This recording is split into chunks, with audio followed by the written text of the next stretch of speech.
الشرح والإبانة على أصول السنة والديانة.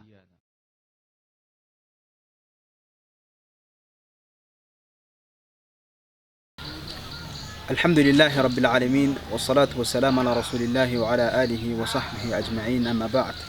السلام عليكم ورحمة الله وبركاته. Alaykoum assalam wa rahmatullahi wa barakatuh. Alhamdulillah, une fois de plus, nous avons un invité, et ce n'est d'autre que notre grand frère, notre enseignant, Abou Abdullah Youssouf. Inch'Allah, comme prévu, nous allons parler de son parcours sur le chemin de la recherche de la science et aussi des affaires de la da'wah en général, son séjour à Médine, et Inch'Allah conclure avec quelques conseils pour ceux-là qui veulent se lancer sur ce chemin. Inch'Allah, nous allons commencer par le remercier d'abord d'avoir accepté notre invitation, et aussi par une brève présentation de sa propre personne par lui-même. فليتفضل مشكورا. بسم الله الرحمن الرحيم. الحمد لله رب العالمين وصلى الله وسلم على من لا نبي بعده. Je m'appelle Tchéché Fondi Youssouf Ramadan, fils de Tchéché Seydou et de Marie Echetou. Je suis né en Fumban, mais j'ai passé toute mon enfance en Fumbot, donc j'ai grandi en Fumbot. Donc voilà, alhamdulillah. Oui, le fait de grandir à Fumbot, d'être né à Fumban, j'imagine que ça fait de vous quelqu'un de l'Ouest, camerounais, de la tribu Bamoun.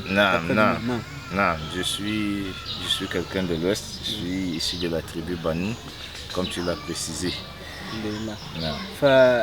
Concernant maintenant votre enfance, avec le père, le cadre familial, comment est-ce que c'était en grandissant?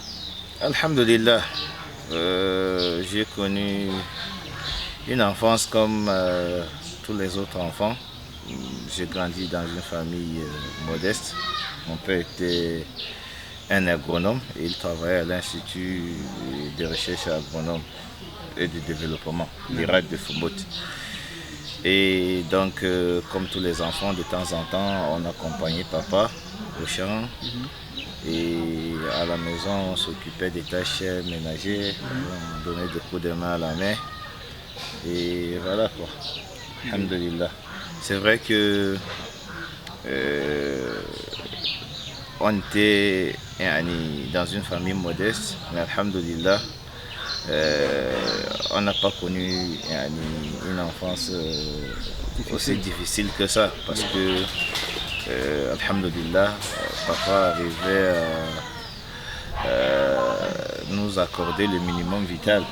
Donc voilà, alhamdulillah, même s'il arrivait qu'on manque des choses, pour ce qui est de la nourriture, on n'avait pas de problème. Non, donc, voilà. Un point dont je voulais qu'on discute, c'est aussi l'éducation mondaine. Puisque, comme il est souvent répandu, il y a des personnes qui sont investies dans la da'wah, l'enseignement islamique, sont souvent vues comme des illettrés, ou bien des personnes qui n'ont pas fréquenté, des personnes qui n'ont aucun niveau en termes d'éducation mondaine. Donc comment était ton cursus dans ce cadre-là? Donc, je crois que c'est une conception qui ne s'accorde pas avec la réalité, parce que déjà à l'université islamique où j'ai étudié, il y a eu des frères qui ont été acceptés là-bas alors qu'ils avaient une maîtrise. Et depuis un certain temps, on n'accepte plus que ceux qui ont un bac minimum. Et moi personnellement, j'ai été accepté avec un BEPC. Donc c'était déjà pour dire que cette conception, c'est une conception erronée qui ne s'accorde pas avec la réalité. Il y a beaucoup de frères qui ont fait des études mondaines et qui ont percé dans la voie de la recherche de la science aussi. Et pour ce qui est de ma part, j'ai fait mes études primaires ici en Fumbot, dans plusieurs établissements, parce que on n'était pas toujours stable. Donc je me rappelle qu'une fois, on habitait dans un quartier qui s'appelle Funguntin. Et là, je crois que c'est là que j'ai fait la CIL le CP. Et après, on était à l'IRAD. Et quand on était à l'IRAD, j'ai fait l'école Saint-Catholique. C'était une école catholique. Et après, on a été aussi dans un quartier Ngongo et j'étais à l'école publique de Ngongo. Et finalement, j'ai eu mon CEP à l'école publique de Fumboti, au centre-ville. Donc voilà pour ce qui est de l'étude primaire. Après, j'avais fait le concours d'entrée au lycée, je n'ai pas eu le concours. Et c'est pour ça que j'avais été inscrit dans un établissement privé parce que j'avais pu obtenir le concours du dit établissement. Et c'est là que j'ai fait la 6e à l'Institut privé polyvalent Dio. Ensuite, j'ai été au lycée et j'ai fait 5e au lycée. Et c'est là que j'ai commencé à déraper parce que j'avais été influencé par l'environnement. Donc au lycée, ça n'avait pas été facile et j'avais échoué. Et alhamdulillah, le père, pour remédier à ce problème, avait décidé de me sortir du lycée. Même comme la scolarité, le prix de la scolarité au lycée était plus abordable que dans d'autres établissements, mais il avait pris cette décision parce qu'il pensait que c'était bien pour moi, parce qu'il avait constaté que c'était bien un milieu indiqué pour moi. Donc j'ai été, après le lycée, au collège du centre social islamique à Kondoumbé, et c'est là que j'ai fait la 5e, la 4e, la 3e, et c'est là que j'ai obtenu le BPC. D'ailleurs, nous étions la première promotion à décrocher le BPC dans cet établissement. Et donc après, j'ai été accepté, admis en seconde, en première, et c'est là que c'est en première que j'ai obtenu ma bourse pour l'Université islamique de Médine. Donc voilà, alhamdoulilah. Bon, et en ce moment, j'avais quel âge? Quand j'ai obtenu la bourse, j'avais entre 19 et 20 ans. 19 et 20 ans, non. En première? Non, en première. Maintenant, concernant l'obtention de la bourse, tu as parlé du fait que d'habitude, les étudiants qui vont à l'université de Médine sont souvent acceptés pour la majeure partie avec un bac. Non. Bon, comment ça se passe pour toi pour que tu sois accepté avec un probatoire? En fait, à l'époque, quand on avait obtenu le BPC, et on était 6 à faire série arabe. Et alhamdulillah, je crois que la série arabe avait donné 100%. Et Cheikh Ali, qui est le directeur de l'ONG Corrétienne, il nous avait promis de se battre pour qu'on obtienne des bourses corrétiennes. Et donc quand on a obtenu le BPC, on a constitué le dossier pour la bourse corrétienne, pour la demande de la bourse corrétienne. Et c'est pour ça que j'avais fait le passeport et tout. Je n'étais même pas au courant pour ce qui est de l'université islamique de Médine. D'ailleurs, je n'avais jamais entendu parler. Je n'ai entendu parler de l'université islamique de Médine que lorsque j'ai été accepté. Donc, nous, après le BPC, le cheikh a envoyé nos dossiers au Koweït. Et nous, on était focalisés sur le Koweït. Après, un an est passé et on avait fini par perdre espoir. Donc pour nous, c'était un dossier clos. Mais on ne savait pas que parallèlement, le cheikh avait également déposé nos dossiers à l'université islamique de Médine. Et comme lui-même, c'est un ancien ressortissant de l'université islamique de Médine et directeur de l'ONG Corrétienne, il avait fait une recommandation. Il avait fait une forte recommandation pour je crois on était 4. Il avait déposé les dossiers de 4 ou 5 personnes. Il avait fait une très forte recommandation pour ces personnes. Et c'est comme ça qu'on a été accepté malgré le fait qu'on n'avait pas de bac. Donc je crois que nous sommes la dernière génération parmi les sudistes à être acceptés avec le BPC à l'université islamique de Médine. Donc ça veut dire que les dossiers pour le Koweït n'avaient rien à voir avec des études islamiques. Les dossiers pour le Coran n'avaient rien à voir avec les études islamiques puisque j'ai pensé à faire pétrochimie une fois au Koweït. Donc c'était pas pour les recherches de la science islamique. Non. Enfin, quand tu es... comment est-ce que tu reçois l'information de l'acceptation? Donc comme je n'étais même pas au courant que mes dossiers avaient été déposés, mon dossier avait été déposé à l'université islamique de Médine, lorsque les noms sont sortis à l'ambassade, parce qu'à l'époque c'était comme ça, oui, à l'ambassade saoudienne, ils ont informé Cheikh Ali, qui était le porteur de ce projet. Et c'est comme ça qu'il a informé papa. Et papa m'en a informé. On était tous contents. C'est vrai que j'étais juste content parce que j'allais voyager. Parce qu'en réalité, quand j'ai obtenu la bourse, je ne comprenais pas encore la teneur de cette bourse. Donc voilà. Donc, la plupart du temps, tu sais que ceux qui sont acceptés à l'université de Médine ont quand même un certain penchant pour les sciences islamiques. Il a peut-être, dont la personne a peut-être étudié ou bien a commencé à étudier ici au pays, il allait dans les halakat, tout ça. Et après, quand on lui parle de l'islamique, de la jamia, il a cette volonté-là de déposer le dossier et d'aller là-bas. Donc, est-ce que c'était le cas pour toi? Ce n'était vraiment pas le cas pour moi parce que avant que je ne sois accepté, je n'avais jamais pensé à faire des études islamiques. D'ailleurs, comme je t'ai dit, quand j'étais au lycée, j'avais été influencé par cet entourage et finalement, je crois que j'avais dérapé. Donc, je ne pensais pas trop comme un croyant, je ne pensais pas comme un musulman. Et c'est pour ça que je n'avais pas des ambitions relatives à l'au-delà. Toutes mes ambitions n'avaient des rapports qu'avec la vie de ce bas monde. Donc, voilà. Et je me rappelle que mon père avait dit une parole, que notre famille a un étranger destin. Et je crois que tout ça fait partie de cette étrangeté. Donc, tu ne participais pas aux assises de sciences à Foubout, aux muhadara, les conférences. Disons que quand la da'wa était encore debout en Foubout, quand le mouvement des gens de la Sunna était encore bien fort, j'étais encore petit.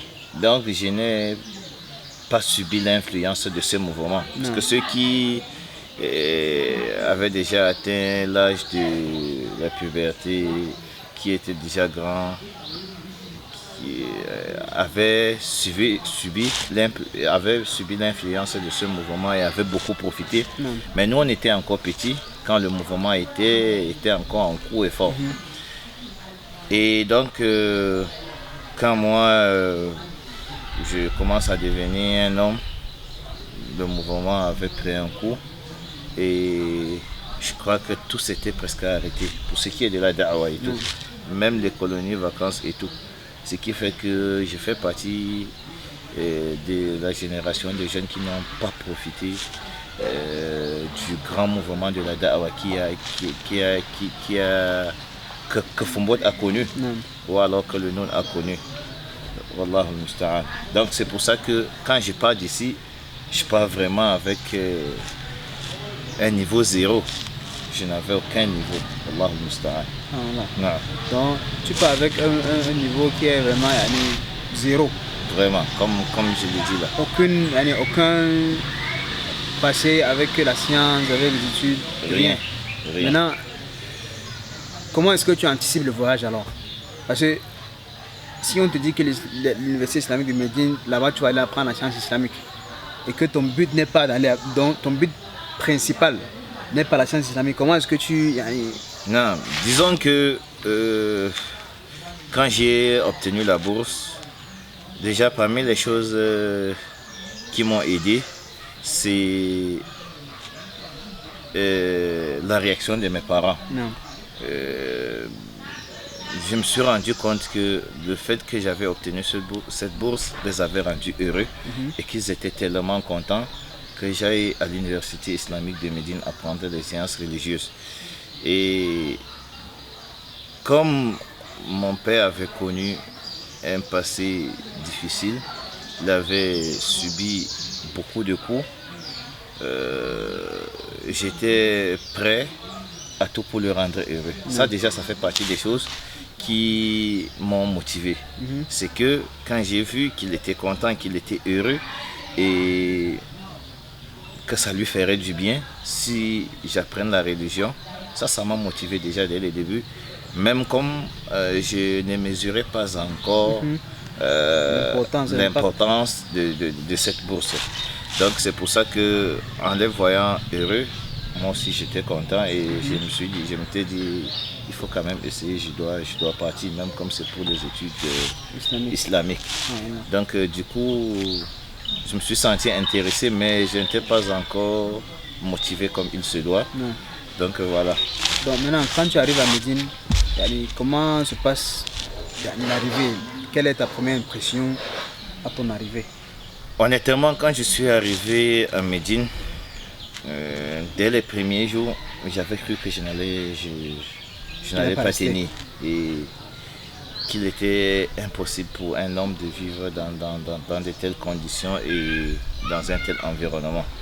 Parce que moi, je partais d'un milieu opposé, totalement opposé, parce que, voilà, comme je t'ai dit, je ne réfléchissais plus comme un musulman normal.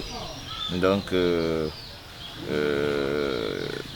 j'avais des orientations qui n'avaient rien à voir avec la foi, qui n'avaient rien à voir avec la vie après la mort. Et quand je suis arrivé en Arabie Saoudite, déjà le but de mon voyage et les dispositions qui étaient prises me montraient clairement que ça n'avait rien à voir avec mes ambitions passées et mes anciennes motivations. Donc j'étais choqué et il y avait le climat aussi qui était rude parce que nous sommes arrivés en pleine saison chaude. Et vous savez, quand il fait chaud en Arabie Saoudite, il fait vraiment chaud. Et donc, nous sommes arrivés en plein été et ça aussi, c'était difficile.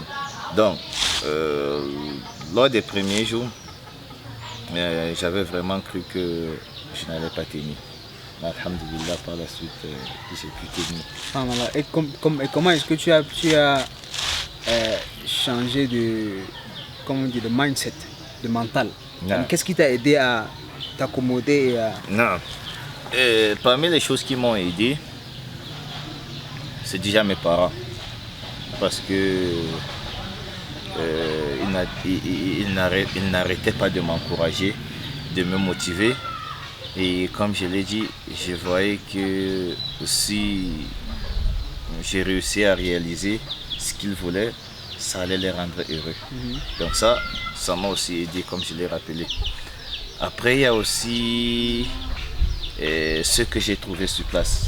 Nos grands frères, nos anciens, ceux qui nous ont précédés sur cette voie, sur la voie de la recherche de la science, et qui étaient à Médine. Et il y a également les camarades que j'ai rencontrés lors de mes premiers jours à l'Institut des langues. Parce que, voilà, chacun a son histoire. Donc, par la grâce d'Allah subhanahu wa ta'ala, je suis tombé sur des bonnes personnes et des personnes qui n'avaient pas la même histoire que moi. C'est-à-dire que j'étais entouré de personnes qui savaient pourquoi est-ce qu'ils ont voyagé, qui avaient eux-mêmes postulé pour l'université islamique de Médine, c'est-à-dire c'était des personnes qui avaient un objectif, qui s'attendaient déjà à ce qu'ils ont trouvé. Et voilà, c'est des personnes qui savaient où ils partaient et ça m'a aidé aussi à emprunter le droit chemin. Maintenant, tu arrives à l'université et tu commences les études. Non. Et pour rappeler, quand tu entres avec un probatoire, les dispositions sont différentes de celui qui vient avec un bac. Comment ça s'est passé pour toi? Effectivement, normalement, quand tu quand tu arrives à l'université islamique de Médine, tu vas à l'institut de langue quand tu n'as pas la langue arabe. Non. Parce que les études se font en langue arabe. Donc tu dois te mettre au niveau pour ce qui est de la langue. Et pour cela, il faut passer par l'institut de langue. Et quand on est à l'institut de langue, la bourse, ça c'était à l'époque parce que maintenant le système a changé. Ceux qui sont à l'institut de langue ont la même bourse que ceux qui sont à l'université. Mais à l'époque, quand tu étais à l'institut de langue, tu prenais la bourse de la direction que tu prendras après l'institut de langue. Donc, c'est-à-dire que si après l'institut de langue tu iras à l'université, tu vas prendre la bourse des gens de l'université. Et si après l'institut de langue tu iras au lycée, tu auras la bourse des gens du lycée. Et la bourse des gens du lycée n'atteignait même pas la moitié de la bourse des gens de l'université, pour que tu comprennes. Donc, quand j'ai été accepté, je ne sais pas ce qui s'est passé, mais quand j'ai obtenu ma première bourse, il s'agissait de la bourse des gens de l'université, alors que j'avais été accepté avec un BPC. Donc, quand ils ont vu mon diplôme, ils ont cru que c'était le baccalauréat. C'est ce que j'imagine. Et donc, ils m'ont classé parmi les gens qui iront à l'université. Et comme je t'ai dit, quand je suis arrivé, je n'étais pas encore décidé. Parce que ce n'est qu'à la deuxième année que je me décide vraiment. Et voilà. Donc, comme j'étais encore partagé entre l'envie d'étudier réellement, de me réformer et faire ce que je peux pour apporter ma pierre d'édifice à la réforme de la communauté, j'avais décidé de ne pas aller au lycée. J'avais décidé de saisir cette occasion afin de ne pas passer par le lycée. Parce que voilà, j'hésitais. Pouvoir passer au lycée, c'était aussi comme un perte de temps pour moi. Parce que je n'étais pas encore décidé aussi. Non. Parce que voilà, quand on est vraiment décidé, rester à Médine, c'est toujours une bonne chose. Non. Rester auprès des savants et tout.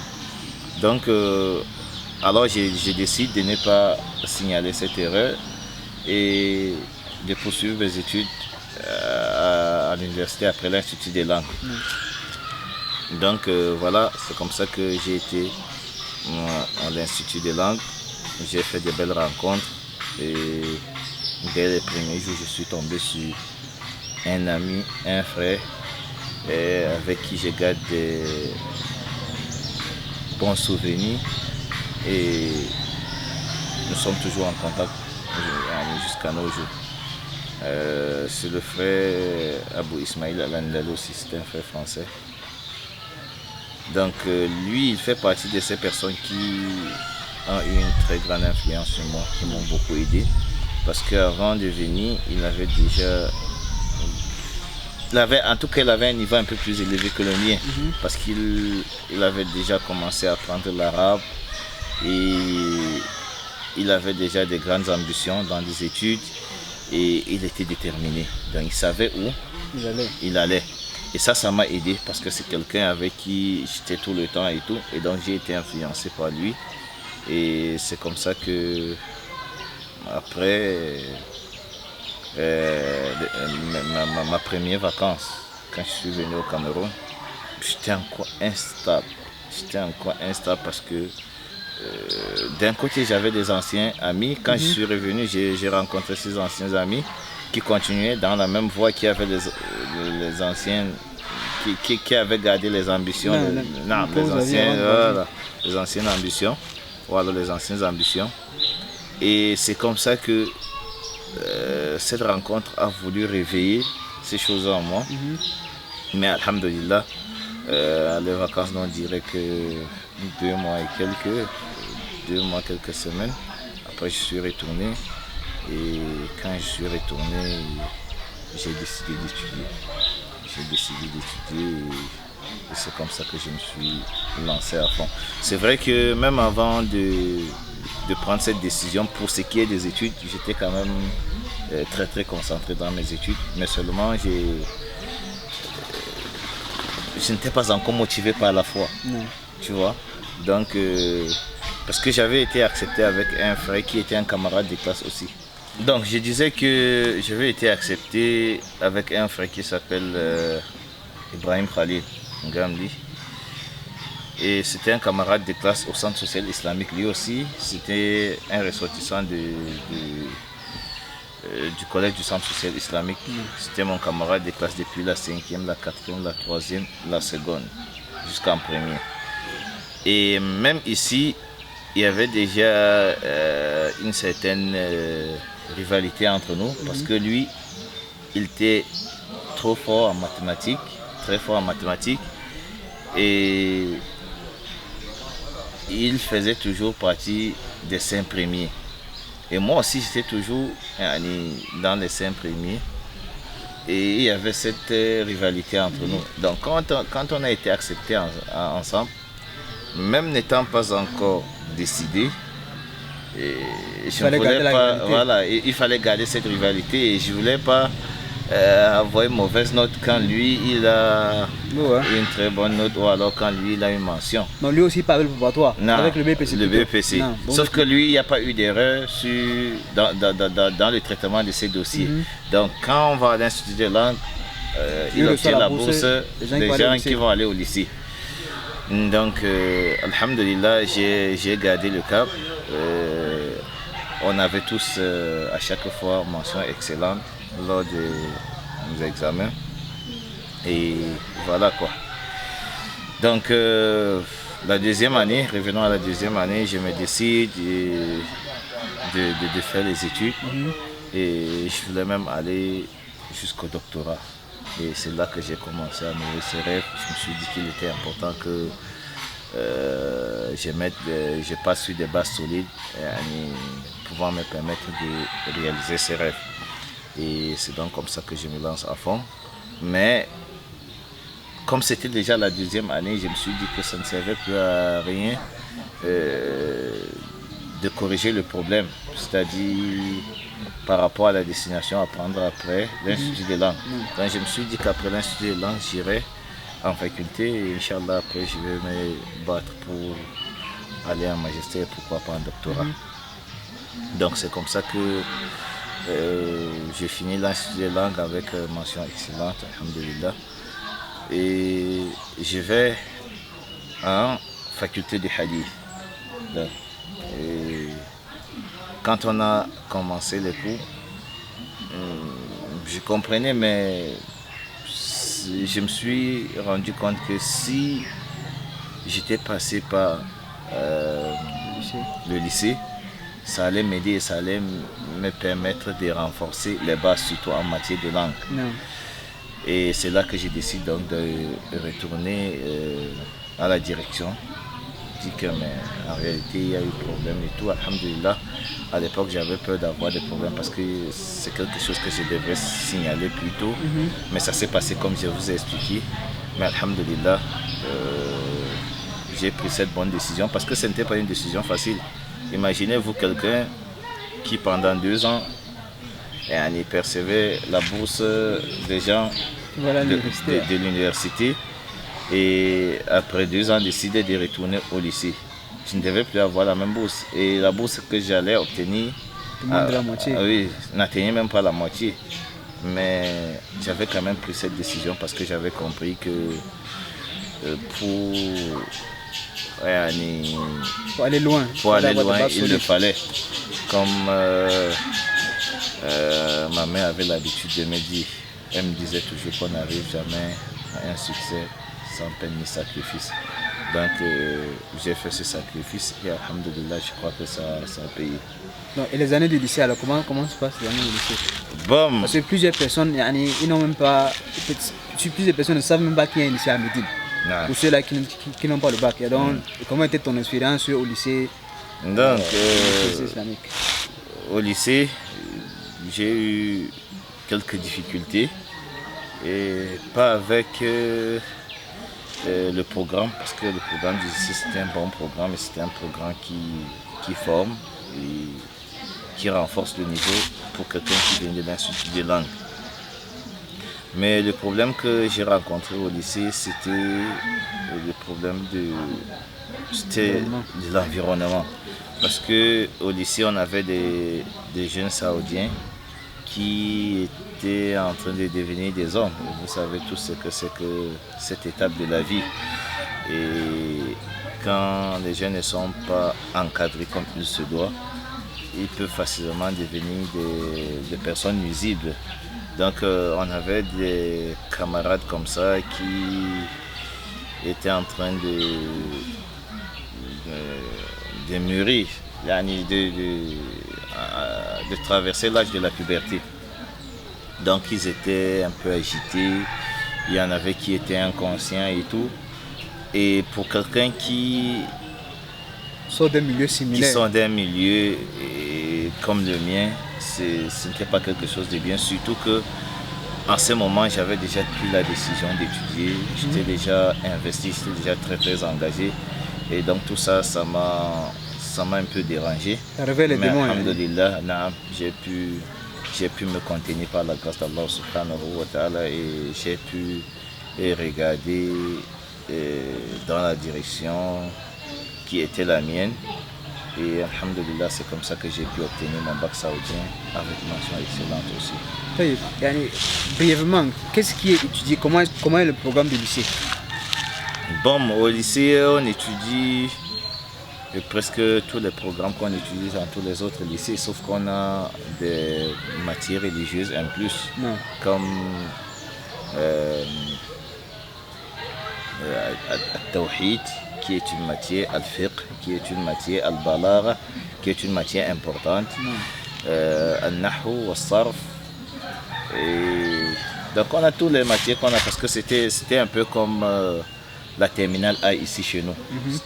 C'était comme une terminale littéraire. Donc voilà, donc en plus des matières littéraires, on avait la physique. Non. Donc après ça, tu entres à l'université ou tu retournes à l'université pour une deuxième fois? Non, après avoir obtenu mon bac, je suis retourné à l'université pour une deuxième fois. Et j'ai maintenu la faculté que j'avais choisie par le passé, la faculté de hadith. Pourquoi la faculté de hadith? Pourquoi? Pour plusieurs raisons.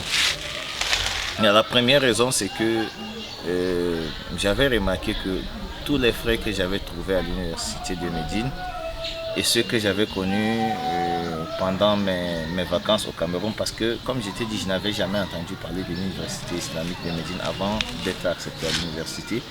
Et donc pendant les vacances, quand je venais ici, je commençais à m'intéresser à la chose de la da'wa, et j'entrais en contact avec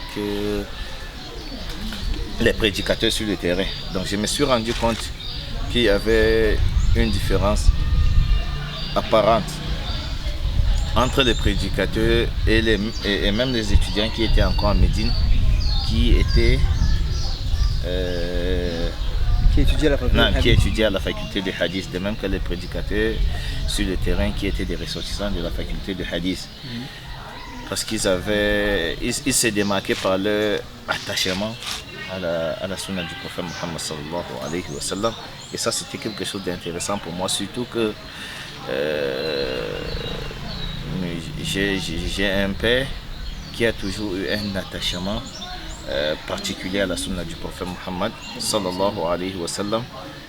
Malheureusement, il n'a pas eu la chance d'étudier, n'a pas eu la chance que nous avons eu d'étudier, mais il avait déjà ces traits qui le caractérisaient, son attachement ferme à la sunna du prophète Muhammad sallallahu alayhi wa sallam, malgré son manque de science. Donc tout ça font partie des choses qui m'ont poussé à choisir la faculté de hadith.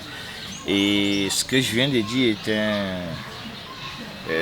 c'était un avis personnel, c'est-à-dire que tu peux rencontrer quelqu'un, tu peux rencontrer un autre étudiant qui a une autre vision, et normalement ça ne devrait pas poser de problème, parce que voilà, ce n'est pas une question qui relève du dogme, c'est des expériences que les gens vivent, c'est des constats, c'est des faits et après chacun tire ses conclusions. Donc, Non, pour être franc, plusieurs personnes pensent que ceux qui font hadith à l'université islamique à Médine sont généralement plus attachés à la religion, mais même pas seulement à la sunna, sont plus physiquement plus pratiquants et ils sont plus sérieux dans les institutions, on peut dire comme ça, dans la pratique aussi.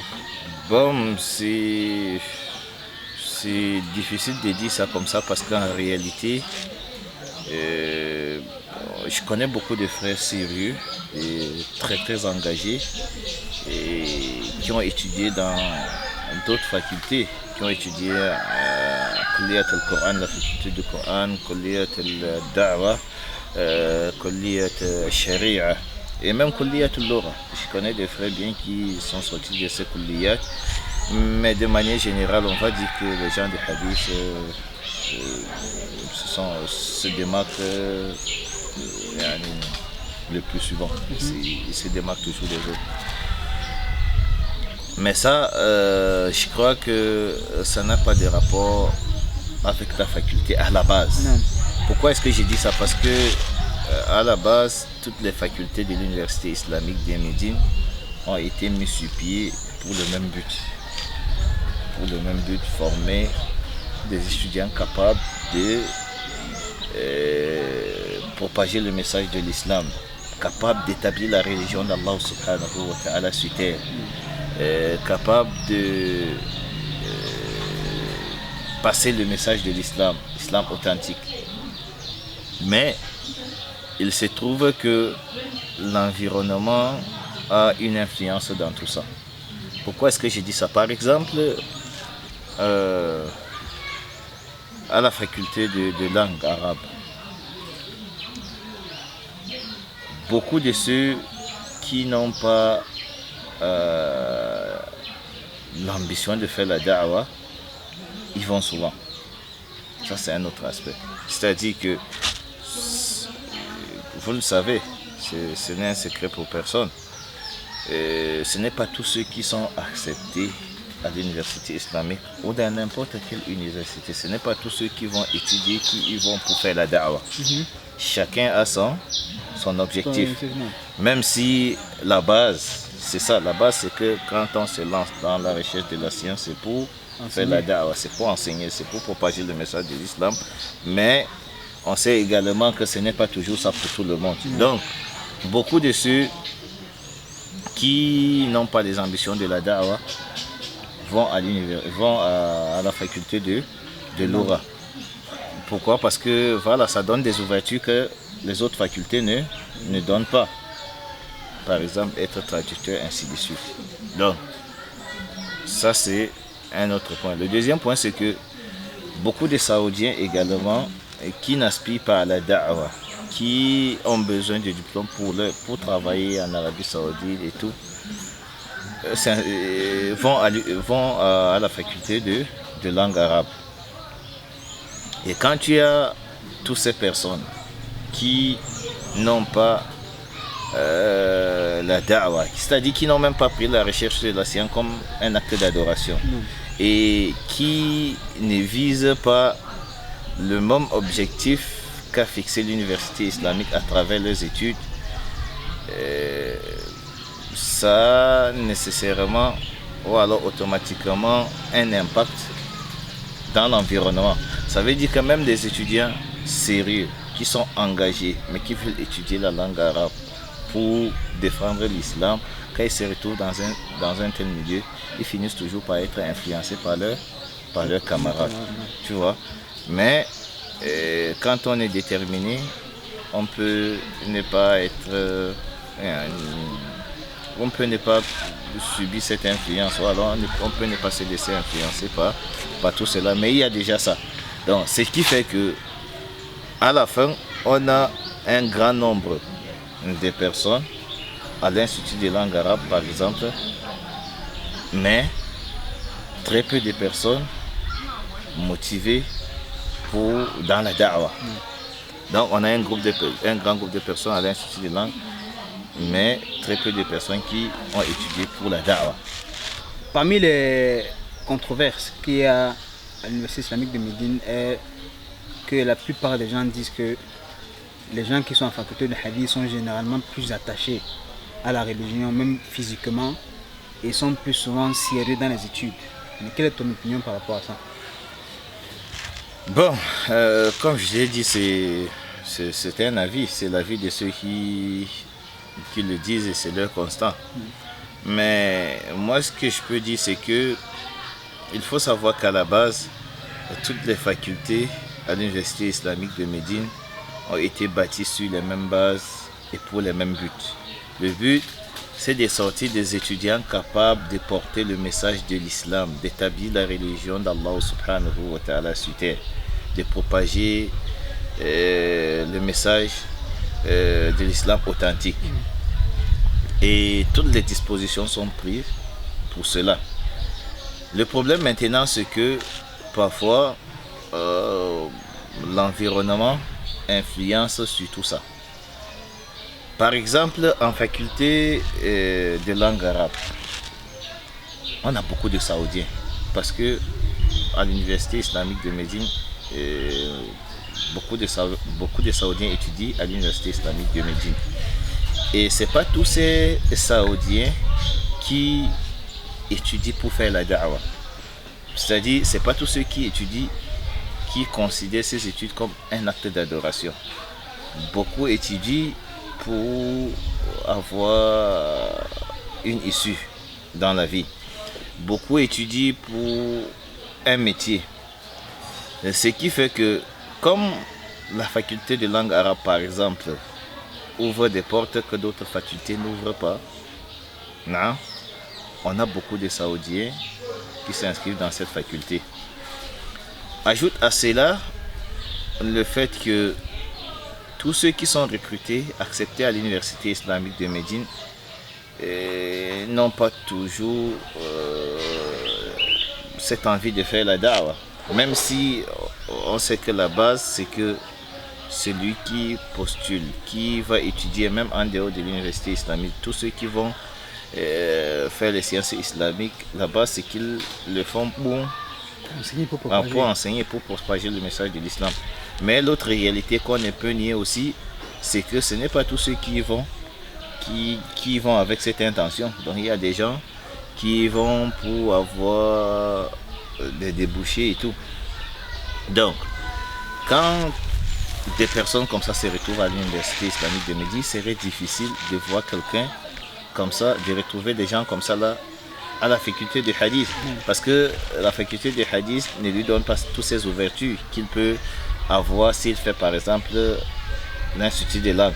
Donc c'est pour ça que on va retrouver dans certaines facultés un grand nombre de personnes qui n'ont pas cet objectif, c'est-à-dire qui ne visent pas la da'wah, qui ont des objectifs divers qui n'ont rien à voir avec ce pourquoi ces facultés ont été mises sur pied. Et finalement, tout ça font qu'à la fin, on a un environnement qui peut avoir l'influence sur les dispositions prises, de même que l'objectif que l'université a voulu atteindre à travers la création de ces facultés. Donc c'est pour ça qu'à la fin, on a un grand nombre de personnes à la faculté de langue arabe par exemple, mais très peu de du'at parmi eux, c'est-à-dire très peu de personnes motivées. Et même ces personnes sincères et motivées peuvent suivre l'influence de cet environnement. C'est presque le même cas avec la faculté de charia par exemple. Nous avons en faculté de charia beaucoup de Saoudiens parce que la faculté de charia donne des ouvertures que la faculté de hadith ne donne pas. Quelqu'un qui a étudié en charia en Arabie Saoudite peut faire dans plusieurs domaines, il peut être juge, en tout cas il peut travailler dans beaucoup de domaines, contrairement à celui qui a étudié en faculté de hadith. Donc c'est pour ça qu'on a en faculté de charia un grand nombre de Saoudiens également. Et on n'a pas toujours des personnes aussi motivées que ceux qu'on retrouve souvent à hadith aussi en charia, parce que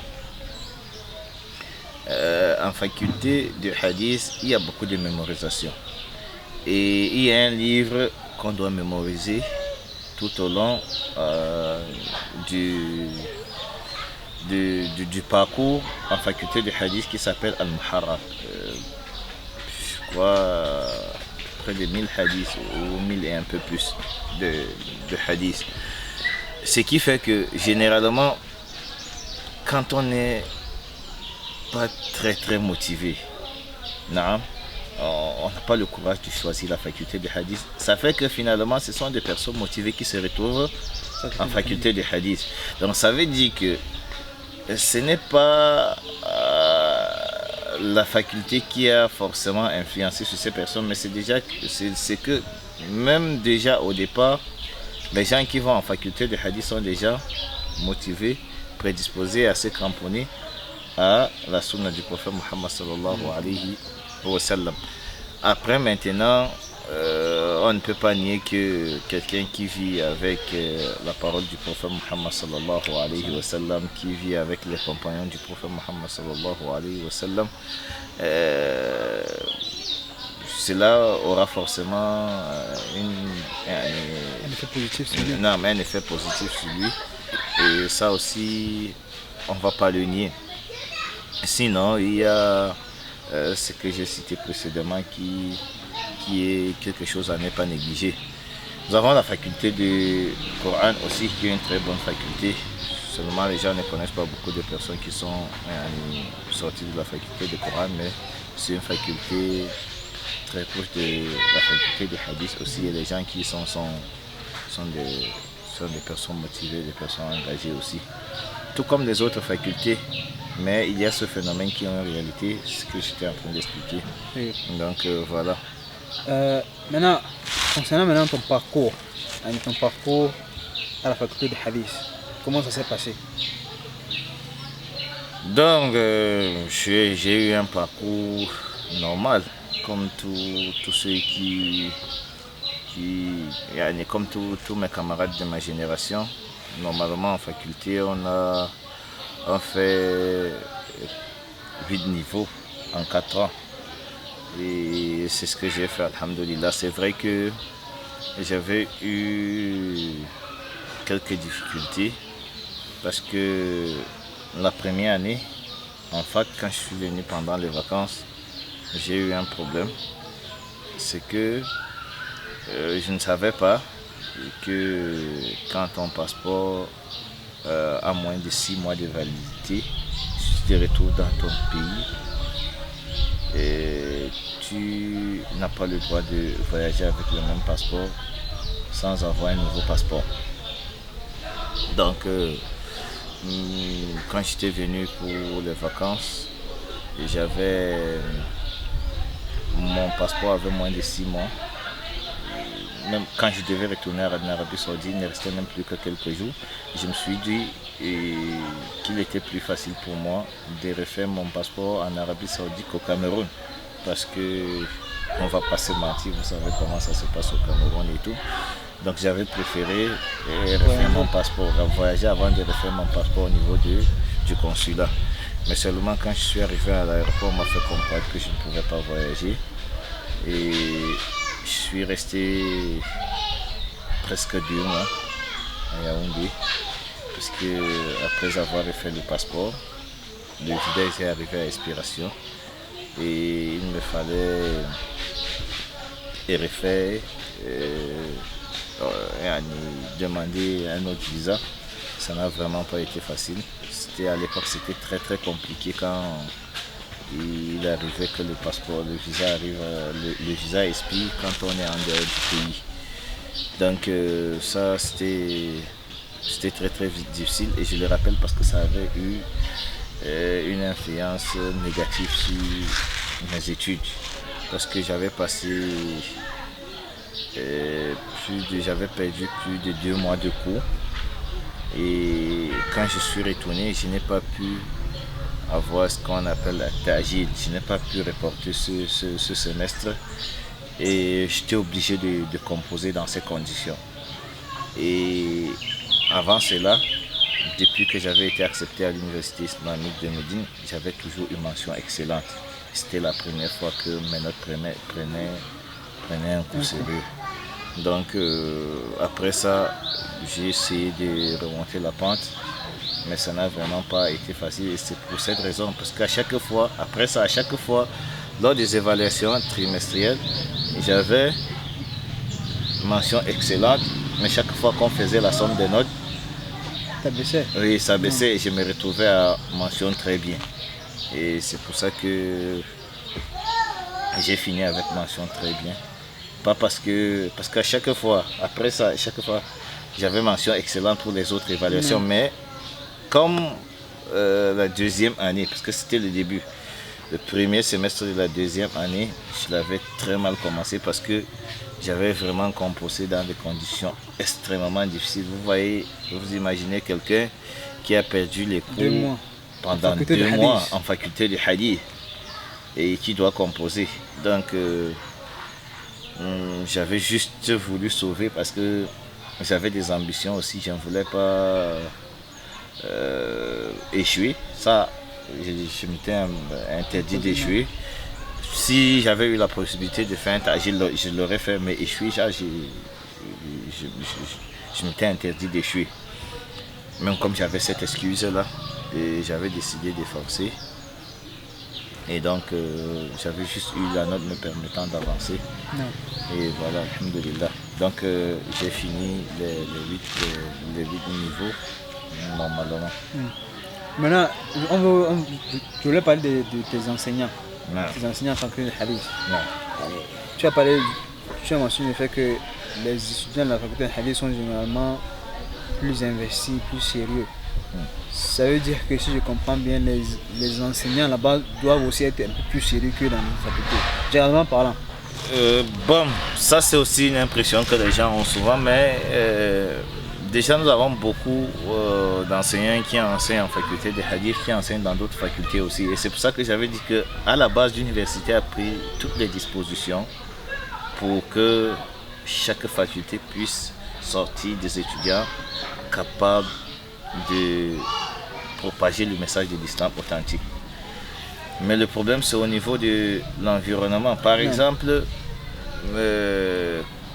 quand on a dans une salle de classe des personnes qui n'ont pas forcément étudié pour comprendre la religion d'Allah subhanahu wa ta'ala, mais pour des ambitions qui n'ont rien à voir avec ça, parfois il arrive qu'ils mettent la pression sur l'enseignant, qu'ils lui font des doléances et tout, et qu'il cède. Tu vois, et ça pénalise celui qui est engagé, qui est motivé et tout. Et ça arrive malheureusement dans d'autres facultés, mais à Kulliyat al-Hadith, alhamdoulilah, on n'a pas trop ce problème. Parce que déjà, comme je l'ai signalé, tous ceux qui vont à Kulliyat al-Hadith le plus souvent sont des personnes motivées et déterminées.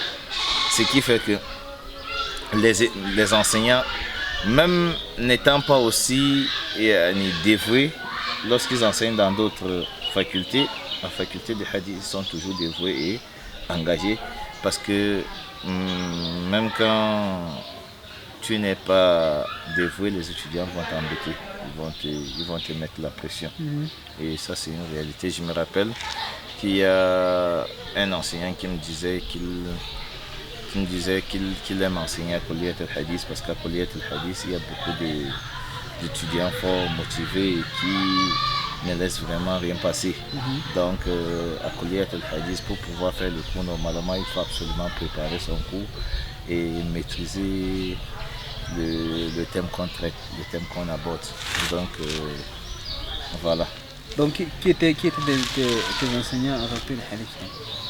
Oh, il serait difficile de citer tous les enseignants que j'ai eu à la faculté de hadith, mais je crois que je peux quand même citer les visages connus.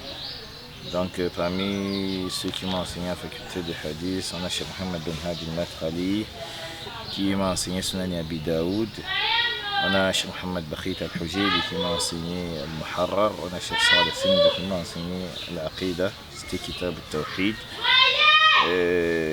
Cheikh Abdul Qayyim al-Suhaybani qui m'a enseigné al-Muharrar aussi. Il y a Cheikh Anis Tahir qui m'a enseigné Mustalah, je crois qu'il m'a enseigné Mustalah. Non. Et quand tu parles par exemple du cas de Cheikh Mohamed Hadi, quand il t'a enseigné Sunan Abi Daoud, ça veut dire que c'est découpé sur les 8 ans. Ce n'est pas en une année, ce n'est pas en deux, c'est découpé pendant les 8 ans. Non. À Kulliyat al-Hadith, on étudie les Kutub al-Sitta. Et chaque fasl, on étudie un livre. Donc, on a étudié Sunan Abi Daoud pendant un fasl avec le cheikh. Chaque niveau, à chaque niveau, on étudie un livre parmi les Kutub al-Sitta. Sahih al-Bukhari, Sahih al-Muslim, Sunan Abi Daoud, Sunan Ibn Majah, Tirmidhi et tout. Donc, le Cheikh Mohammed Ben Hadi, il m'a enseigné Sunan Abi Daoud. Non, on a étudié avec lui Sunan Abi Daoud. Maintenant, comme tout étudiant, généralement parlant, quand on a plusieurs enseignants, il y a souvent celui qui nous marque le plus. Pour toi, qui a été l'enseignant qui t'a marqué le plus et pourquoi? L'enseignant qui m'a marqué le plus, Cheikh Mohammed Ben Hadi. Non. C'est l'enseignant qui m'a le plus marqué et pour son engagement dans la réforme de la communauté et l'encadrement des jeunes en particulier, surtout sur les questions du manhaj. Donc voilà. Et vous savez que ces dernières années, la communauté souffre beaucoup, surtout pour ce qui est des problèmes relatifs au manhaj. Et le cheikh est quelqu'un de très investi dans l'encadrement des jeunes et dans la proposition des solutions à ces problèmes. Donc voilà. Il est connu que quand un étudiant est à Médine, il ne devrait pas seulement participer ou bien prendre part au cours de l'université. Alors qu'il y a d'autres savants, plus précisément à la mosquée dans d'autres mosquées aussi. Comment étaient tes cours ou bien tes exercices de sciences en dehors de l'université? Alhamdulillah, disons que comme je l'avais signalé, Allah subhanahu wa ta'ala m'avait comblé par un grand bienfait, celui de me guider vers des personnes sérieuses et déterminées dans la recherche de la science. Et donc, très tôt, j'ai été emporté par les assises des sciences. Donc, j'ai commencé à assister aux cours de Mashayikh en dehors des cours dispensés à l'université islamique de Médine quand j'étais encore à l'institut de langue. Donc, alhamdulillah, j'assistais au cours de Cheikh Abdul Razak. D'ailleurs, Lazam Tourou Hatta Kharajt, il fait partie de ceux-là chez qui j'ai vraiment étudié, j'ai vraiment profité. Et j'assistais presque à tous ces cours du matin, les cours qu'il faisait après le Fajr à la mosquée du prophète Muhammad sallallahu alayhi wa sallam. J'assistais également aux cours qu'il faisait après le Asr. Et après, il y a aussi Cheikh Abdel Mohsin Abbad, après le Maghreb. J'ai étudié avec lui, j'ai assisté à une partie de son explication de Sahih al-Bukhari, Sahih al-Muslim et bien d'autres cours du Cheikh. J'ai également assisté au cours de Cheikh Suleiman al-Rahili, plusieurs livres. J'ai assisté au cours de Cheikh Saleh al-Suhaimi, en dehors de la mosquée du prophète Muhammad sallallahu alayhi wa sallam dans les Dawrat. J'ai assisté au cours de Cheikh Abdullah al-Bukhari, Masjid al-Radwan. J'ai assisté au cours de... Voilà, je prenais part aux assises de Cheikh Obeid al-Jabiri, et à l'époque, quand Cheikh Rabi était encore à la Mecque, il nous arrivait de partir de Médine les jeudis et d'assister à l'explication du chef de Ma'arij al-Qaboul après la prière de Asr le vendredi. On faisait ça chaque fois qu'on pouvait. Et voilà quoi. Voilà. Et est-ce que tu as assisté à des cours de savants? Est-ce que tu as rencontré d'autres savants en dehors de Makka et Médine?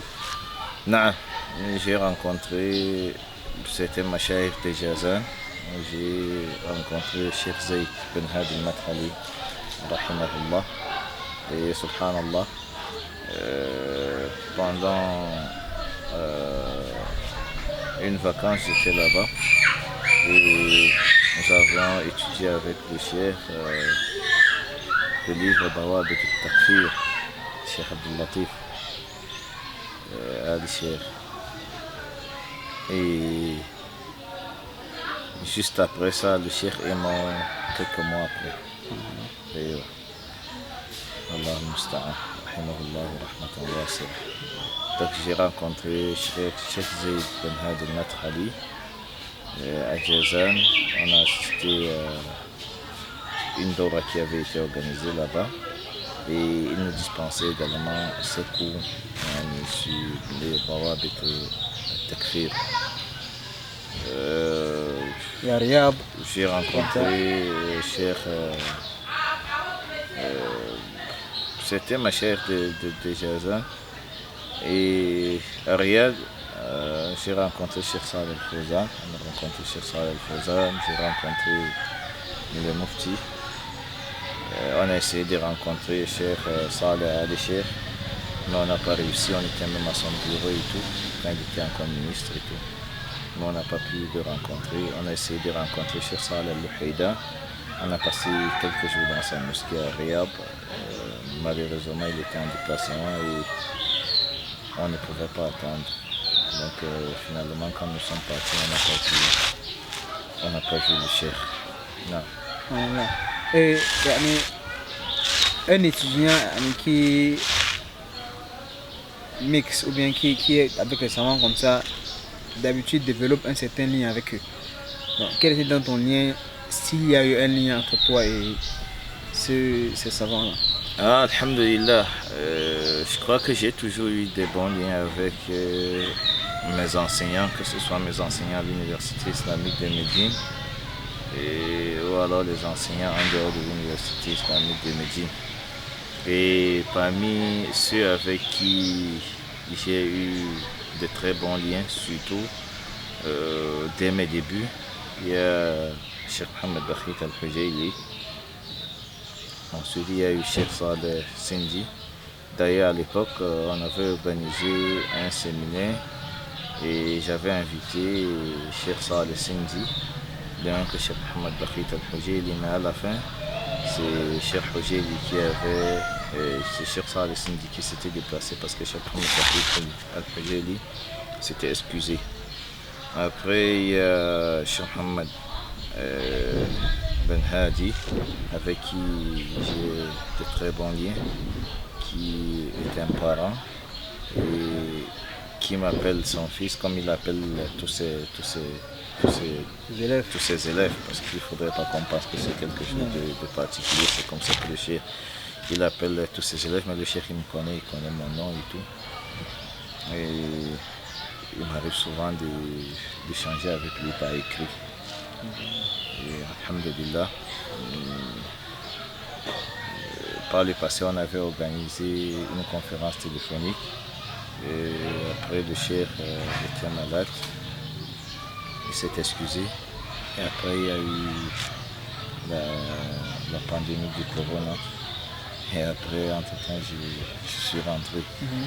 Et j'ai également de très bonnes relations avec Cheikh Suleiman Raheli, qui fait partie de ceux de qui j'ai vraiment profité. Et lui aussi m'arrive souvent d'échanger avec lui par écrit, chaque fois qu'il y a un besoin. Pendant 3 ans, j'ai mis la pression sur le cheikh afin qu'il participe à un séminaire qu'on voulait organiser ici au Cameroun et en Founaud. Et alhamdulillah, finalement, l'année passée, pendant les vacances, juste avant les vacances, le cheikh avait fini par accepter. Il m'avait confirmé qu'il sera au Cameroun. Et il devait d'abord aller au Nigeria parce qu'ils avaient eu un séminaire pour le compte de l'université, je crois, au Nigeria. Il m'a dit qu'après le Nigeria, il viendra au Cameroun. Donc il me l'avait confirmé. Et subhanallah, qaddarallah ma sha'a fa'ala, il a eu une crise sanitaire qui lui a valu, il a subi une opération, je crois, au cœur. Et après ça, le séminaire n'a pas eu lieu, mais le cheikh avait maintenu sa promesse. On espère qu'un jour il pourra venir jusqu'ici, jusqu'au Cameroun. J'ai également un bon lien avec cheikh Abdelrazak Al-Badr, qui fait partie de ceux de qui j'ai profité. J'ai vraiment profité parce que voilà, pendant tout mon séjour à Médine, je ne ratais pas. En tout cas, je ne ratais pas un coup quand je pouvais assister à ce cours. Chaque fois que je ne participais pas au cours, c'est qu'il y avait un empêchement, il y avait des contretemps et tout. Mais chaque fois que je pouvais, j'assistais toujours aux bourses de Machaïr. Et parmi ces Machaïr auxquels j'étais assidu à des assises, il y a Cheikh Abdelrazak Al-Badr. Et il me connaît. Il fait partie de ceux avec qui je revenais toujours, je lui posais des questions et tout. Et donc voilà, alhamdulillah. Il y a Cheikh Abdallah Al-Bukhari aussi, qui me connaît parce que je l'avais invité aussi au Cameroun. On allait organiser un séminaire et je voulais qu'il participe. On a essayé de faire ce qu'on pouvait, mais à la fin, ça n'a pas marché. Le chef s'est excusé et tout. Donc, voilà. Je voulais revenir sur l'épisode de l'université. Après avoir fini tes études, qu'est-ce qui se passe après que tu finisses la faculté? Parce que plusieurs personnes, plusieurs étudiants, principalement ici au Cameroun même, généralement parlant, quand ils vont à Médine, ils s'arrêtent généralement à la faculté et ne continuent pas en magistère ou en doctorat. Non. Alhamdulillah, quand j'ai fini mes études en faculté, j'ai été accepté en magistère. Et c'était une ambition que j'avais nourrie depuis l'Institut des langues. Comme je l'ai dit, j'avais essayé de prendre des dispositions. C'est vrai que normalement, j'aurais souhaité avoir fini l'université avec mention excellente, mais je crois que je vous ai raconté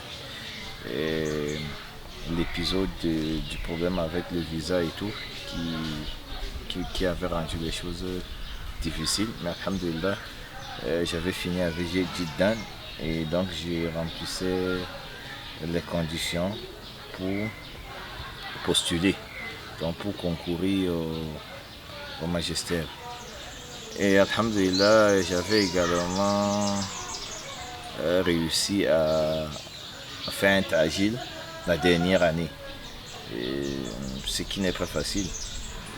D'ailleurs, ma femme était enceinte et il y avait des problèmes et tout, et j'ai profité pour faire cet tajil, lui donner un coup de main et me préparer pour le magistère. Donc j'avais vraiment eu le temps de bien me préparer. Et c'est pour ça que, alhamdulillah, je n'ai pas eu de problème. Donc les choses se sont bien passées. Allah subhanahu wa ta'ala m'a facilité et j'ai été accepté. Et j'avais changé de spécialité parce que quand je pensais à magistère, je pensais toujours à ces deux domaines. Il y avait le domaine du hadith et l'aqidah qui m'intéressait beaucoup. Et je me suis dit, pourquoi ne pas joindre entre les deux? Donc c'est pour ça qu'après avoir eu les bases, parce que ce qu'on acquiert en faculté de hadith, ce sont les bases te permettant de te construire. Déjà c'est ça, c'est pour ça que même les enseignants à l'université nous rappellent toujours qu'à l'université, ils donnent aux étudiants les clés les permettant d'ouvrir la porte de la science. De devenir indépendant. Oui, et de devenir indépendant dans la recherche. Et ce n'est pas une fin. Ouais, ce n'est pas une fin et ce n'est pas une indépendance absolue. C'est-à-dire que on t'apprend à faire des recherches, mais en canalisant ces recherches par la méthodologie des pieux prédécesseurs. Donc voilà. Alhamdulillah. Quand j'obtiens ma licence, j'ai décidé de postuler en Aqida, en faculté de Da'wa, Qism al-Aqida. Et alhamdulillah, je crois que c'était une bonne décision parce que même en faculté de Hadith, ça s'annonçait déjà compliqué parce que en faculté de Hadith, généralement on a des étudiants motivés. Et à la fin, ceux qui postulent pour le magistère, c'est des étudiants qui sont encore plus motivés. Or, comme je t'ai dit, moi j'étais parti du Cameroun à zéro. Ça veut dire que même ceux que j'ai retrouvés là-bas, il y en avait qui avaient déjà un bon niveau, plus, qui avaient un bon niveau, il y en avait qui sont arrivés, ils avaient déjà mémorisé le Coran, ils avaient une parfaite maîtrise de la langue arabe, ils avaient déjà certains acquis, contrairement à nous autres. Donc, même comme j'étais quelqu'un qui essayait de se battre autant que possible, je n'ai pas voulu réduire mes chances en compétissant avec des gens qui sont quand même très très forts. Donc ça aussi, ça fait partie des choses qui ont motivé cette décision, ce changement de faculté.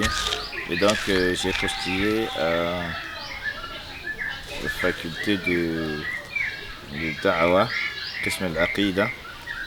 Et je crois que nous étions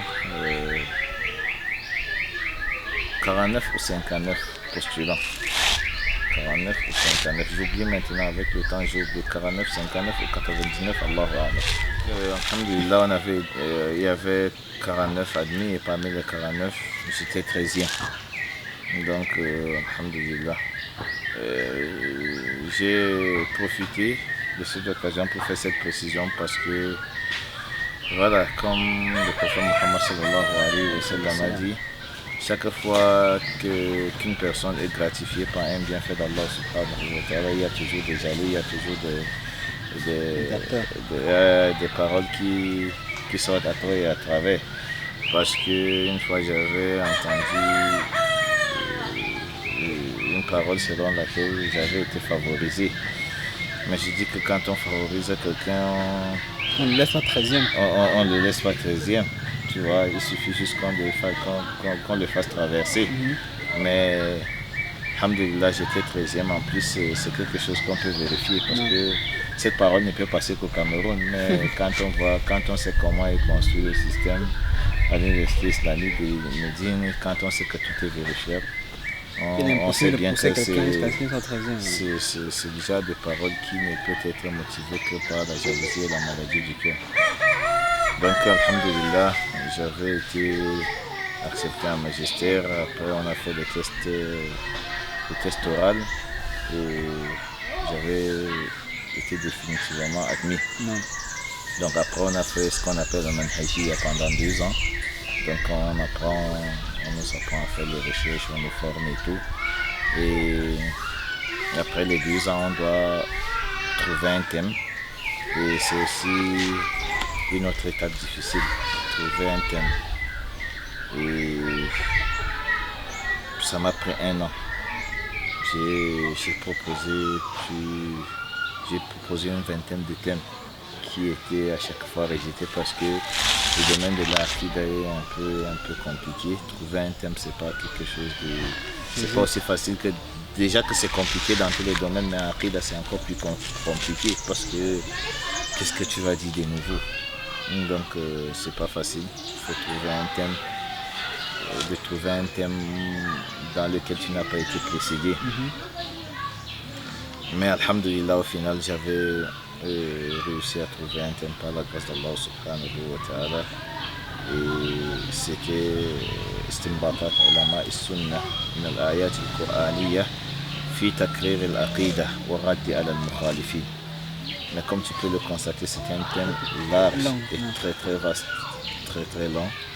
Et lorsque je me suis donc lancé dans la rédaction de la thèse, j'avais compris que je n'allais pas m'en sortir.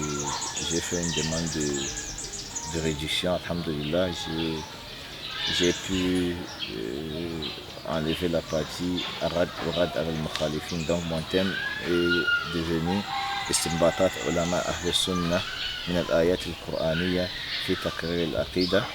Et quelqu'un d'autre a pris le thème que j'avais laissé. Non, juste pour la traduction d'abord. Istinbatat, c'est-à-dire les déductions. Bon, voilà, on va traduire ça comme ça, les déductions des savants de la Sunna, faites à partir des versets coraniques, fi taqrir al-aqida, dans l'établissement du dogme, de la croyance authentique. والرد على المخالفين يعني والرد على المخالفين et la réplique aux égarés. Non. Aux égarés ou alors à ceux qui opposent la foi correcte. Et après tu as réduit ça à... Oui, j'ai effacé la partie qui concerne Arad al-Mukhalifin. Donc la réplique aux gens qui s'opposent à la foi correcte. Aux opposants. Donc alhamdulillah, quand c'est comme ça, ça profite toujours aux autres. Il y avait des frères qui étaient à la quête d'un thème. Ils ont profité. Il y en a un qui a pris cette partie que j'avais décidé de sortir de mon thème. Et chaque fois qu'on trouve un thème aussi, ça donne des ouvertures aux autres. Donc finalement, il y a eu aussi Istinbatat ulama ahl sunnah min al-ahadith al-nabawiyya fi taqrir al-aqida. Et alhamdulillah, donc c'est comme ça que je me suis lancé dans la rédaction de la thèse. Et par la grâce d'Allah subhanahu wa ta'ala, j'avais un très bon encadreur. Superviseur. Il y a un très bon superviseur qui n'hésitait pas de m'apporter d'apporter son apport chaque fois que j'avais besoin de lui, chaque fois qu'il fallait, j'avais besoin de mieux comprendre, d'être recadré. Et c'est comme ça que j'ai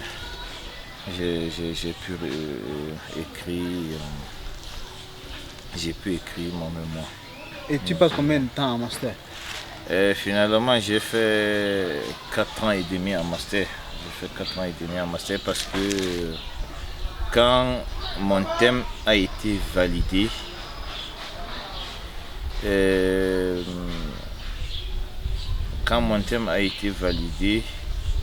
il ne me restait plus qu'un an. Parce que je t'ai dit que trouver un thème m'a pris presque un an. Et tous les thèmes que j'ai proposés étaient rejetés. Donc il ne me restait plus qu'un an et c'est impossible de rédiger une telle thèse en un an. Donc ça veut dire qu'il te donne 4 ans pour finir ta thèse. Oui, on te donne avec 4 ans. Aman Hadiya, le fait de trouver le thème et le fait d'écrire la thèse, de présenter aussi. Non. Donc c'est pour ça. Donc quelqu'un peut se retrouver à 2, 3, peut-être 6 mois et le temps d'écrire sa thèse. Non. Ça va. C'est très compliqué, c'est difficile. Mais alhamdulillah, j'avais pu obtenir un ta'jil d'un façon. Ça m'a permis d'avoir quelque chose comme 5 ou 6 mois. Donc alhamdulillah. Maintenant je voulais parler de... Donc ça veut dire que le nombre d'années que tu passes à Médine, les 2 ans dans l'arbre, les 2 ans au lycée, ça fait 4. Et les 4 ans aussi en faculté, et les 4 ans à... 4 ans et demi. 4 ans et demi. En fait, j'ai fait 2 ans à l'Institut de langue. J'ai fait 1 an au lycée. Tu vois. Et j'ai fait 4 ans et demi en faculté parce que j'avais fait un ta'jil.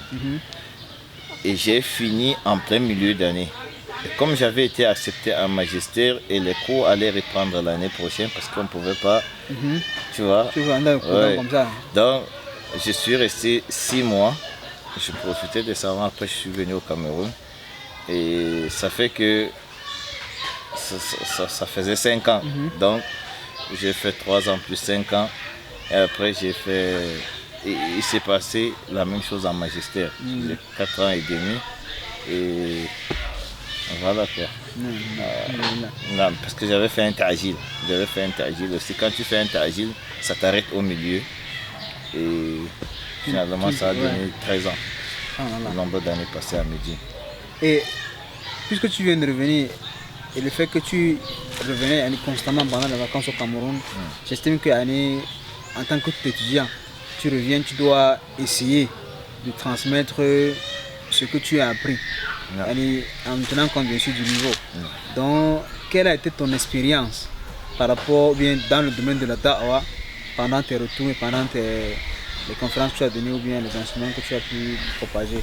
Bon, disons que je n'ai pas une très grande expérience du terrain de la da'wah, mais j'ai quand même profité, j'ai quand même compris. Je crois que ceux qui avaient mis sur pied l'université islamique de Médine avaient bien pensé de donner la possibilité chaque année aux étudiants de se retrouver dans leur pays, parce que c'est dans leur pays que se trouve le terrain de leur da'wah. Donc ça leur permet d'être en contact avec les gens, de voir l'évolution des choses et de se mettre, de prendre les dispositions nécessaires pour résoudre les problèmes. Comme un entraînement. Non, c'est comme un entraînement et tout. Donc, alhamdulillah, je venais chaque année, je voyais comment les choses évoluent. J'étais aussi avec mes grands frères qui m'ont précédé, que ce soit dans la recherche de la science ou la da'wah. J'ai beaucoup profité d'eux aussi. Et là, je continue d'étudier le terrain parce que ce n'est pas facile. Le temps passe, les gens changent, les mentalités changent. Et il faut toujours prendre le temps d'étudier le terrain avant de se lancer. C'est ce que j'essaie de faire en ce moment. Donc, maintenant, durant cette étude que tu as fait, quelles sont quelques observations que tu as pu avoir par rapport à l'enseignement, par exemple, dans la mosquée, le niveau d'études, ce qu'il faut changer, ce qu'il faut modifier? Ici au Cameroun? Non, sur le terrain là. Parmi les remarques, c'est que il n'y a pas d'évolution. C'est triste, mais c'est la réalité. Il n'y a pas d'évolution. Par exemple, nous avons des frères qui font beaucoup d'efforts et qui essayent d'organiser les colonies de vacances chaque année. Mais seulement, à chaque fois que les enfants viennent pendant ces vacances, mémorisent ce qu'ils ont mémorisé, étudient ce qu'ils ont étudié. Quand ils retournent à l'école occidentale, ils oublient tout ce qu'ils ont appris pendant les vacances, dans les colonies de vacances. Pourquoi? Parce qu'il n'y a pas de véritable suivi. Ce qui fait qu'on n'évolue pas, parce que l'année prochaine, les mêmes enfants vont revenir et on va leur enseigner les mêmes choses. Pourtant, ils ne vont pas revenir au même âge. Il ne faut pas revenir au même âge. Donc, ce qui fait que le temps passe, les enfants grandissent et ils apprennent la même chose sans évoluer. Ça c'est un autre problème. L'autre problème, c'est que les gens pensent que pour étudier, il faut être bien. Les gens pensent que pour étudier, pour apprendre la religion, il faut être bien. Ils veulent d'abord résoudre tous les problèmes avant de résoudre le problème de l'ignorance. Et ça, c'est un véritable danger parce que on a besoin de la science dans tout ce qu'on fait. Le croyant a besoin de la science, de connaître Allah subhanahu wa ta'ala et de maîtriser les sentences de maîtriser les sentences relatives à toutes ces entreprises. Tu vois? Donc, la science devrait être notre centre d'intérêt. On devrait tous être intéressés par la recherche de la science.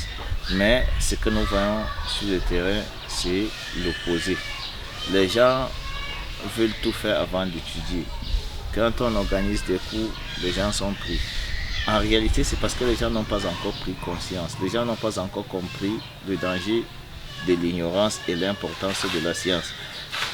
Parce que les gens trouvent le temps pour la recherche de leur subsistance, pour mener à bien leurs projets. C'est parce que ces projets sont importants, tu vois.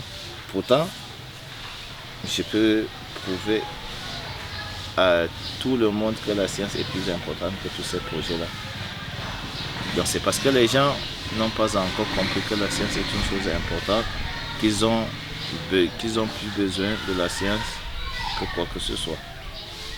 Et malheureusement, ça fait des dégâts parce que un croyant ignorant, c'est une personne dangereuse. Allah musta'an. Donc ça fait partie des problèmes, des choses que j'ai remarquées. Et parmi les choses que j'ai remarquées, c'est qu'il existe aussi beaucoup de divisions et de sectarisme dans la communauté. Et c'est quelque chose que nous devons nous lever comme un seul homme pour combattre. Parce que nous avons un seul Seigneur qui est Allah.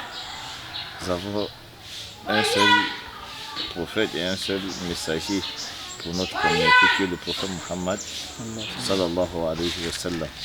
Ça ne donne pas de sens. D'être divisé. Non, être divisé n'a pas de sens. Nous devons de combattre cette division, de nous lever comme un seul homme pour combattre cette division afin que cette communauté soit unie comme il se doit. Mais je rappelle également que c'est Allah subhanahu wa ta'ala lui-même qui a établi les bases de cette union et c'est lui qui a interdit cette division. قال الله تعالى واعتصموا بحبل الله جميعا ولا تفرقوا. Cramponnez-vous tous au cadre d'Allah subhanahu wa ta'ala et ne soyez pas divisés. Pourquoi est-ce que j'ai rappelé cette base établie par Allah subhanahu wa ta'ala? Parce que beaucoup de personnes se sont déjà levées pour unir les gens. Mais seulement, ils ont échoué parce qu'ils ne sont pas partis sur la base établie par Allah subhanahu wa ta'ala. Donc c'est pour ça que j'ai voulu faire cette précision quand nous parlons de l'union. Nous parlons de l'union sur la base établie par Allah subhanahu wa ta'ala, sur le cramponnement au cadre d'Allah subhanahu wa ta'ala et à la sunna du prophète Muhammad sallallahu alayhi wa sallam, parce qu'il n'y a que ça qui peut unir réellement. Donc voilà, barakallahu fik. Non, j'aimerais conclure cette interview par rapport, conclure cette interview pour parler de quelques conseils que tu peux donner à ceux-là qui veulent aller étudier, ceux-là qui ont une ambition, ceux-là qui ont un engouement d'aller étudier, afin qu'ils soient plus préparés mentalement pour emprunter ce chemin, et aussi à ceux-là qui sont en train d'étudier même, que ce soit à Médine, que ce soit au Soudan, que ce soit en Égypte ou dans d'autres pays, et aussi un conseil général aux musulmans. Le conseil que je peux donner à ceux qui veulent se lancer dans la recherche de la science, c'est qu'ils doivent éviter d'avoir des idées préconçues par rapport aux endroits où ils veulent se rendre pour aller étudier. Parce que ça fait partie des choses qui désorientent souvent les étudiants. C'est-à-dire quand quelqu'un va pour un lieu avec des idées préconçues et qu'une fois sur le lieu se rend compte que ça n'a rien à voir avec ce qu'il pensait, que les choses sont différentes et tout. Parfois ça désoriente et ça secoue beaucoup. Donc il faut éviter d'avoir des idées préconçues, il faut prendre la peine de se rapprocher des personnes qui ont déjà fait l'expérience de la vie, qui ont l'expérience de la vie et dans le milieu dans lequel l'on veut se rendre pour la recherche de la science. Ça, c'est très très important. La deuxième chose, le deuxième conseil, c'est qu'il faut avoir le courage de ses idées. Pourquoi je dis qu'il faut avoir le courage de ses idées? Parce que pour que les choses marchent, il faut avoir des idées courageuses et le courage de ses idées. Ça veut dire quoi?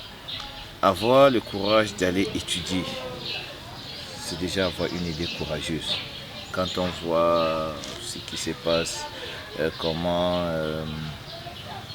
les mécréants ont pris toutes les dispositions afin que les gens se détournent de la vie de l'au-delà et ne pensent plus qu'à ce bas monde.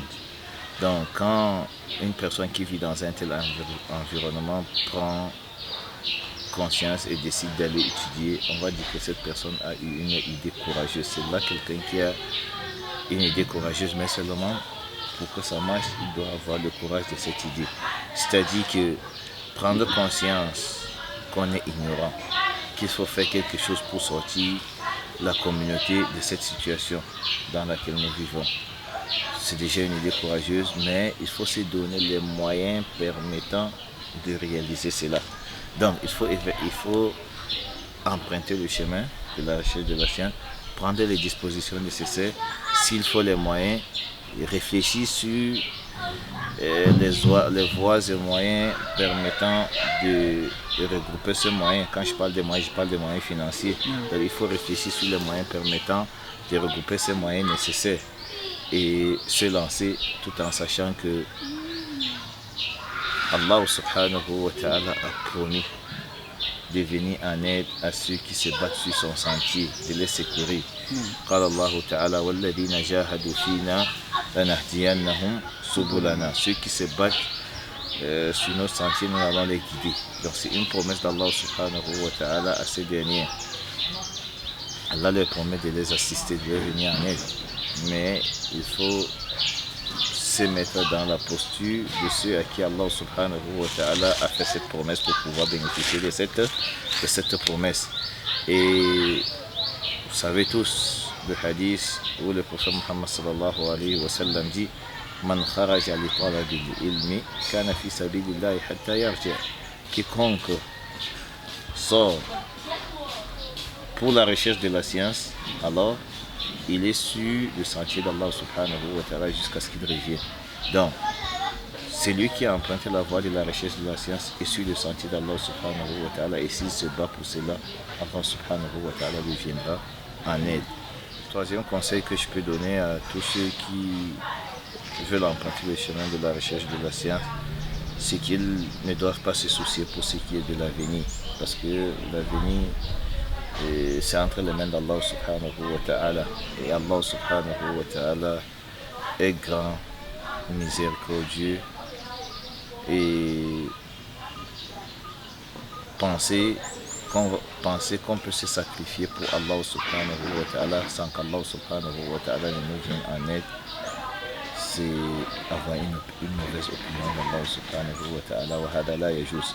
Donc il faut donc placer sa confiance en Allah subhanahu wa ta'ala, ne pas se soucier pour ce qui est de l'avenir, parce qu'Allah subhanahu wa ta'ala ne laissera pas tomber quelqu'un qui a abandonné et tout ce que font les autres pour avoir un positionnement ici sur terre, alors que ce dernier l'a fait pour Allah subhanahu wa ta'ala. Donc il faut même pas être soucieux par rapport à cela. Quant à ceux qui sont déjà sur le terrain, je leur rappelle qu'ils se doivent de se montrer reconnaissants envers Allah subhanahu wa ta'ala pour ce grand bienfait.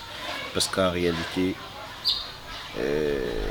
quelqu'un qui a emprunté le chemin de la science, de la recherche de la science et qui étudie est safwatul khalq, c'est-à-dire que c'est une personne élue par Allah subhanahu wa ta'ala. Pourquoi est-ce que j'ai dit ça? Parce que quand on est musulman, on est déjà élu par Allah subhanahu wa ta'ala. C'est parce qu'Allah subhanahu wa ta'ala nous a choisis. C'est parce qu'Allah subhanahu wa ta'ala nous a gratifié de ce bienfait que nous sommes musulmans. Parce que la foi, fait partie des grands bienfaits d'Allah subhanahu wa ta'ala. Donc c'est en plus d'être musulman, on fait partie de ceux-là qui ont compris qu'il faut étudier. Et si en plus de faire partie de ceux qui ont compris qu'on doit étudier, on a réellement emprunté le chemin de la science et on y étudie, c'est qu'on est une personne choisie par Allah subhanahu wa ta'ala. Et il faut donc se montrer reconnaissant envers Allah subhanahu wa ta'ala. Se montrer reconnaissant envers Allah subhanahu wa ta'ala, c'est se déployer autant que possible, tout faire pour réformer sa propre personne et accéder à un grand niveau de science, parce que nous avons besoin de grands niveaux en ce moment.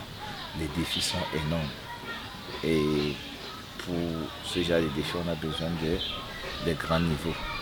Donc voilà le conseil que je peux donner à ceux qui sont déjà sur le terrain, et le conseil que je peux donner à la communauté, c'est le conseil qu'avait donné le prophète Muhammad sallallahu alayhi wa sallam, qui est la recommandation d'Allah subhanahu wa ta'ala avant même d'être le conseil du prophète Muhammad sallallahu alayhi wa sallam, la crainte d'Allah subhanahu wa ta'ala.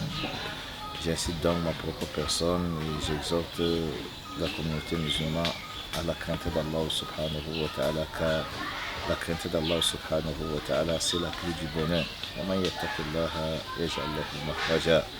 Et c'est la meilleure provision pour le cheminement vers Allah subhanahu wa ta'ala.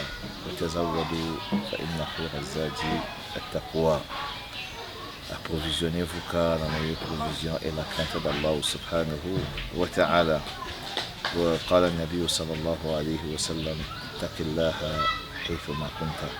Crains Allah subhanahu wa ta'ala où que tu sois. Allahu a'lam. Ok, Jazakallah khair, demandant à Allah Azza wa Jal de te gratifier de ce souhait que tu as eu, d'apporter ta pierre ou bien ton aide à la réforme de la communauté, et nous demandons à Allah Azza wa Jal aussi de mettre la baraka dans les choses que tu as fait et le retour, et dans la da'wah que tu vas commencer sur le terrain aussi, et qu'Allah Azza wa Jal te préserve aussi des tracteurs et des jaloux, puisque on n'a pas eu le temps de peut-être prochainement de parler des controverses qu'il y a eu autour de ta propre personne. Inch'Allah, peut-être dans un interview dans le futur, Inch'Allah. سبحانك اللهم وبحمدك أشهد أن لا إله إلا أنت أستغفرك وأتوب إليك. والسلام عليكم ورحمة الله وبركاته. الشرح والإبانة على أصول السنة والديانة.